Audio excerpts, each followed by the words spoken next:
You know, there are times where I really think that the stories behind the creation of each episode of character development, as minor as they really are in the grand scheme of things, can be just as interesting as the theories and information that gets brought up within the video itself. While I generally try to keep a nice variety of trivia subjects and series of video games covered here on the show, there are occasions where I feel suddenly galvanized to make a video simply because it reminds me of something neat that I've learned in my academic studies and wish to share with all of my viewers. After all, character development started as a show because I was reminded of Utsuho Ryuji from Toho while learning about the basics of nuclear chemistry in high school. Other episodes were inspired or influenced by my further studies in college, including those on Tsubaki Yayoi, Vlad Tepes, and the USS Iowa and Saratoga. Today's episode is another such occasion, as I finished a course on an introduction to the history of medicine back in early December, and from that course, I got to learn about quite a few interesting historical figures, including a fellow hailing from Switzerland named Paracelsus von Hohenheim.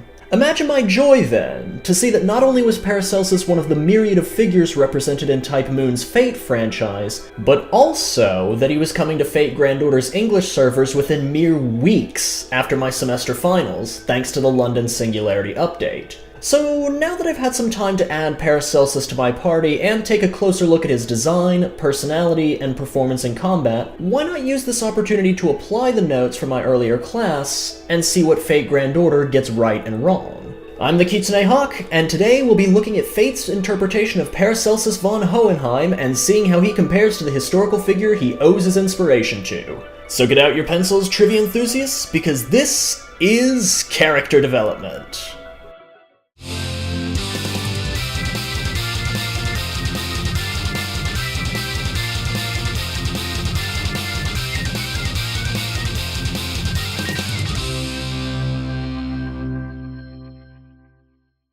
Like any character from Type Moon's Fate franchise, a discussion of Paracelsus first warrants a brief introduction to the historical figure he's based on. And oh, what an interesting story we have today.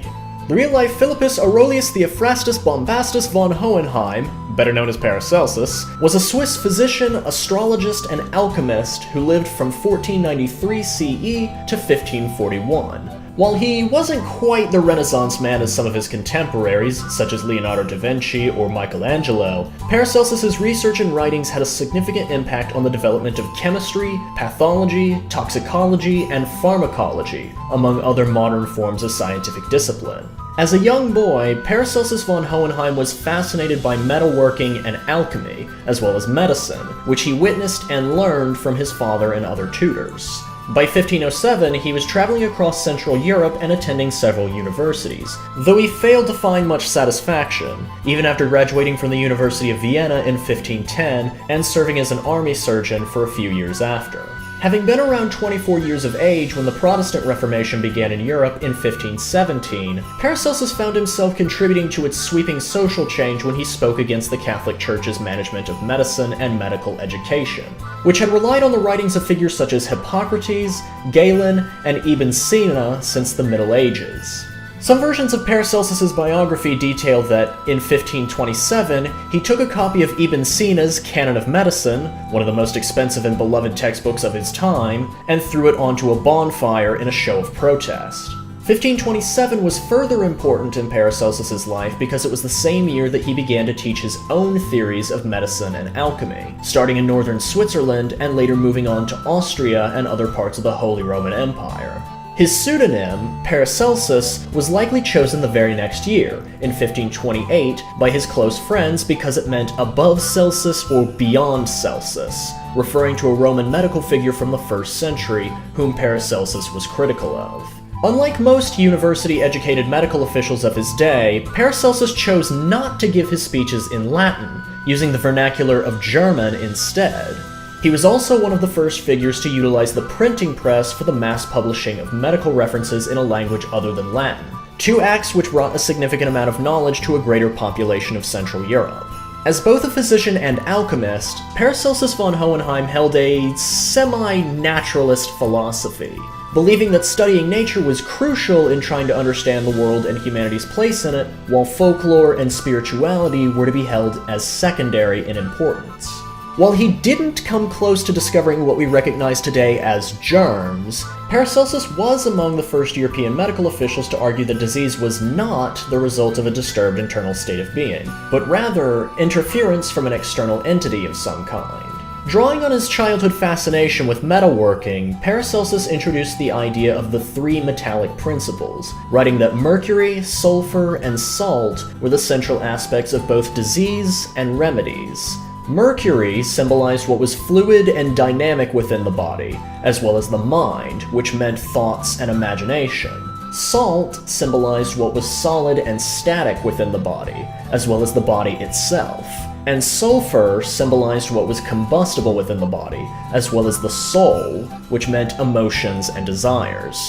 By documenting the curative effects of mineral and metallic drugs, creating solvents through evaporation and condensation, and distilling normally toxic materials into harmless or beneficial forms, Paracelsus became one of the first European medical officials to champion the potential of chemistry and alchemy for medical progress. He even prescribed an early form of sanitation, by urging physicians to keep wounds clean and naturally drained, speaking out against traditional wound treatments like salves, padding, balsams, and fumigants. In his career as an alchemist, one of Paracelsus's most distinct curiosities was his fascination with homunculus theory. You see, before humanity had a significant understanding of reproductive cells or embryos, alchemists believed that it was possible to create artificial life through a number of possible recipes, usually involving human seminal fluid, animal wombs, powders made from crushed metals and plants, and glass containers to house the experiment. Once the incubated blob of minerals, chemicals, and bodily fluids took on a human shape, it was then referred to as a homunculus,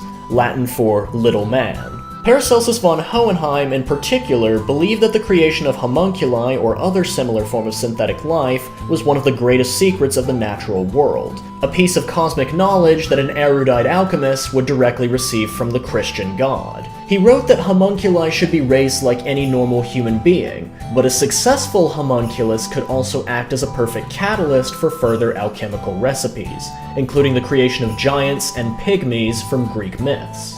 By the time of his mysterious death in 1541, Paracelsus had already created a complicated legacy. Many Europeans were cautious or fearful of his metal and mineral-based drugs, even attempting to discredit his methods and theories in an effort to keep his dangerous cures out of access. Others, meanwhile, embraced Paracelsus's theories in spite of their controversy, giving rise to an alchemical faction dubbed Paracelsianism, as well as new movements in medicine which utilized Paracelsus's writings on empiricism and early chemistry as their centerpiece. His ideas didn't become commonplace, however, until the 17th century. While Paracelsus von Hohenheim didn't directly create the secular discipline of chemistry as we know it today, he certainly laid the foundation for its establishment, and his influence can be seen within other, more specific fields of science and medicine. How well, then, does Fate Grand Order's interpretation of Paracelsus follow the historical figure? Because of Paracelsus von Hohenheim's contributions to the fields of medicine and alchemy within his lifetime, it should be no surprise that his incarnation in the world of fate materializes as a caster-class servant. And, right off the bat, Type Moon did pretty well in implementing his fascination with homunculi, as Paracelsus not only mentions them a few times in and out of battle, but they're also one of the main materials used for him to ascend, requiring 11 homunculus babies in total to reach his final ascension arc. Strangely, though, he doesn't require the most out of any servant thus far, nor does he ever need them in order to power up his skills. A bit of a missed opportunity, that. Another area where Type Moon doesn't quite follow the historical source verbatim is with Paracelsus's personality in Fate Grand Order.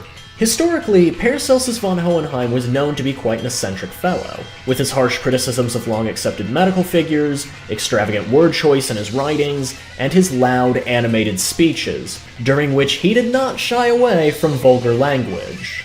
Type Moon's version of Paracelsus is certainly eccentric and ambitious too, but he's also very calm and collected.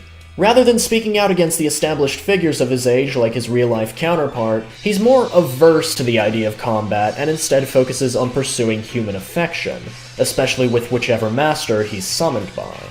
Like most casters, Paracelsus's fighting style relies primarily on ranged attacks, and in his case specifically, Paracelsus invokes the 4 classical elements of alchemy for each of his different types of attack. When using quick attacks, he calls upon the wind. For his arts attacks, he calls upon the element of water.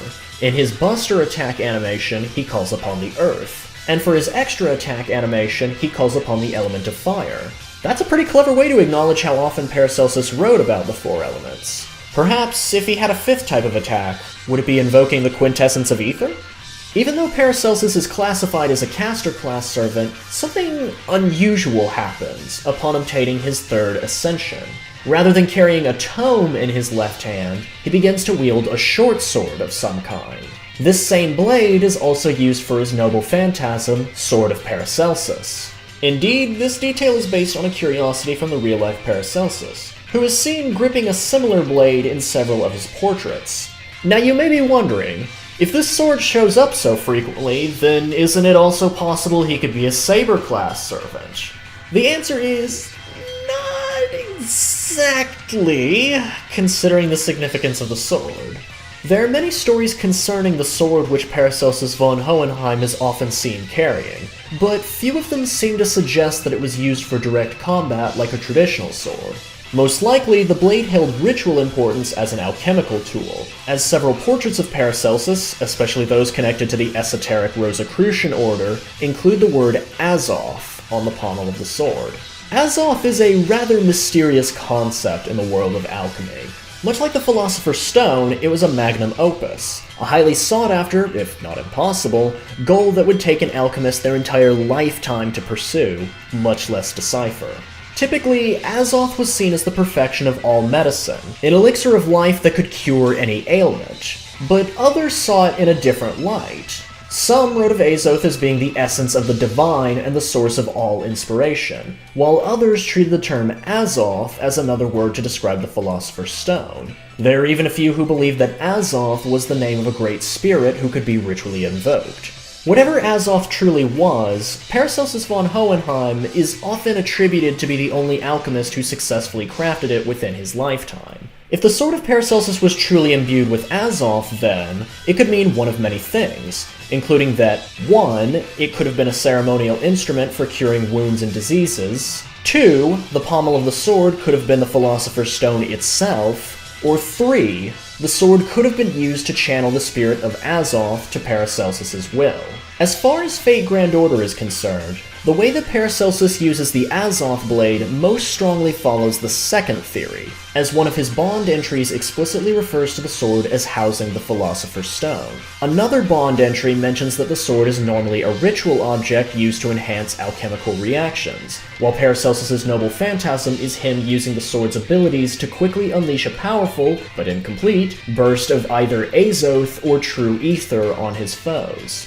The Noble Phantasm animation even includes 5 crystal-like objects orbiting around Paracelsus's arm and blade. These represent the 4 elements of earth, water, air, and fire, as well as the quintessence of ether, all being used as a catalyst to create the attack itself. Moving on, let's now discuss Paracelsus's skill set. While his 2 passive skills, Item Construction EX and Territory Creation A, are standard fare for a caster class servant, his active skills have more focused relations to the real-life Paracelsus. Rapid Casting A is the simplest to cover, as it's mostly just a reaffirmation of his skill as an alchemist. Then there's Elemental A+, a skill based on one of Paracelsus's most influential alchemical writings. While Paracelsus introduced his ideas of the metallic principles of mercury, sulfur, and salt to alchemy, he still followed Aristotle's model of the 4 classical elements. Expanding on this, Paracelsus wrote about the existence of elementals, partially humanoid beings which existed halfway between animals and spirits. These elementals, as Paracelsus detailed, were usually invisible to humans and could travel through their respective element just like how humans move along the ground and through the air. The elementals of earth were gnomes, the elementals of water were undines, the elementals of air were sylphs, and the elementals of fire were salamanders. Through observance of an elemental's behavior, Paracelsus wrote, an alchemist could come to a closer understanding of creation and nature. This all ties in quite nicely with Paracelsus's remaining in-battle skill, Philosopher's Stone A, which allows Paracelsus to save himself or an ally from dying in battle. The Philosopher's Stone is perhaps the most famous concept in all of alchemy, a substance that could convert common metals like lead into precious metals like gold, as well as prolong a human's lifespan and revitalize their spirit. While numerous alchemists spent their entire lives trying to craft the Philosopher's Stone, Paracelsus von Hohenheim believed that the Philosopher's Stone existed naturally, in the form of an undiscovered element which he called alkahest. Whatever element alkahest truly was, Paracelsus believed that the four elements were all derived from it, which actually isn't too crazy of a theory when you consider the eventual discovery of oxygen in 1774. All in all, even though Paracelsus only plays a minor role in Fate Grand Order's London Singularity chapter and is a bit underwhelming for a 3-star caster class servant, I'm still quite happy to see that his incarnation does fairly well in representing a figure beheld by many as the father of chemistry. Sure, his personality doesn't align with the historical Paracelsus, but this is easily made up for by the inclusion of his interest in homunculi, his theories on elementals, and the mythologized image of the sword he seemed to always hold by his side. From both my college course on the history of medicine, as well as researching this video, I can definitely say that Paracelsus, in spite of his importance to medical and scientific history, is not an easy person to discuss, due to the complexity of his writings and ideas. It's perfectly understandable for Type Moon's version of Paracelsus to have an inaccuracy or two, and it also puts the more intricate details that they got right in a more respectable light. Even with less important and lower-ranked servants, that eye for detail is still present, and it's something I always enjoy seeing. Now, if you'll excuse me, I need to get back to hoarding Saint Quartz. There's a certain Queen of Comet that I'm saving up for.